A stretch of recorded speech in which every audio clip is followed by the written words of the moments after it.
एक दिन जब ऑफिस के कर्मचारी ऑफिस पहुँचे तो उन्हें दरवाजे पर एक पर्ची चिपकी हुई मिली। उस पर लिखा था, कल उस इंसान की मौत हो गई जो कंपनी में आपकी प्रगति में बाधक था। उसे श्रद्धांजलि देने के लिए सेमिनार हॉल में एक सभा आयोजित की गई है।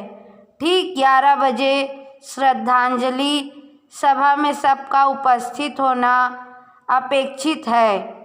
अपने एक सहकर्मी की मौत की खबर पढ़कर पहले तो सभी दुखी हुए, लेकिन कुछ समय बाद सब में ये जिज्ञासा उत्पन्न होने लगी कि आखिर वह कौन था जो उनकी और कंपनी की प्रगति में बाधक था।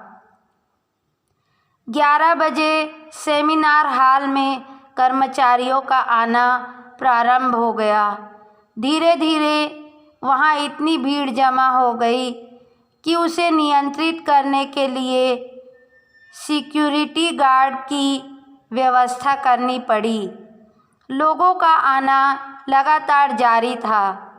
जैसे जैसे लोगों की भीड़ बढ़ती जा रही थी, सेमिनार हॉल में हलचल भी बढ़ती जा रही थी। सबके दिमाग में बस यही चल रहा था, आखिर वो कौन था जो कंपनी में मेरी प्रगति पर लगाम लगाने पर तुला हुआ था। चलो एक तरह से ये अच्छा ही हुआ कि वो मर गया। जैसे ही श्रद्धांजलि सभा प्रारंभ हुई, एक एक करके सभी उत्सुक और जिज्ञासु कर्मचारी कफन के पास जाने लगे।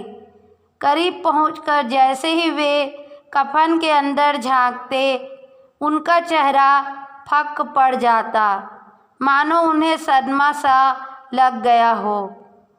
उस कफन के अंदर एक दर्पण रखा हुआ था। जो भी उसमें झांक कर देखता, उसे उसमें अपना ही अक्स नजर आता। उस दर्पण पर एक पर्ची भी चिपकी हुई थी, जिस पर कुछ ऐसा लिखा था जो सबकी आत्मा को झकझोर रहा था। केवल एक ही इंसान आपकी प्रगति में बाधक है और वो आप खुद हैं। आप ही वो इंसान हैं जो अपने जीवन में क्रांति उत्पन्न कर सकते हैं। आप ही वो इंसान हैं जो अपनी खुशी, अपनी समझ और अपनी सफलता को प्रभावित कर सकते हैं। आप ही वो इंसान हैं जो अपनी खुद की मदद कर सकते हैं। आपका जीवन नहीं बदलता जब आपका बॉस बदल जाता है। आपका जीवन नहीं बदलता जब आपके दोस्त बदल जाते हैं। आपका जीवन नहीं बदलता जब आपके पार्टनर या साथी बदल जाते हैं। आपका जीवन तब भी नहीं बदलता जब आप किसी पर आश्रित होते हैं। आपका जीवन तब बदलता है जब आप खुद बदल जाते हैं। जब आप अपने खुद के विश्वास की सीमा को लांघकर उसके पार चले जाते हैं। जब आप ये समझ जाते हैं कि आप और सिर्फ आप अपने जीवन के लिए जिम्मेदार हैं, तब आपका जीवन बदल जाता है। सबसे महत्वपूर्ण रिश्ता जो आपका किसी के साथ है, तो वह आपका खुद का खुद से है।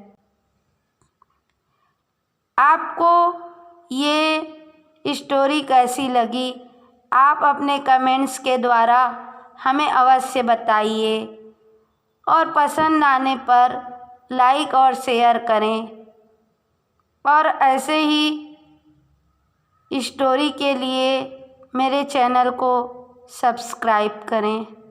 धन्यवाद।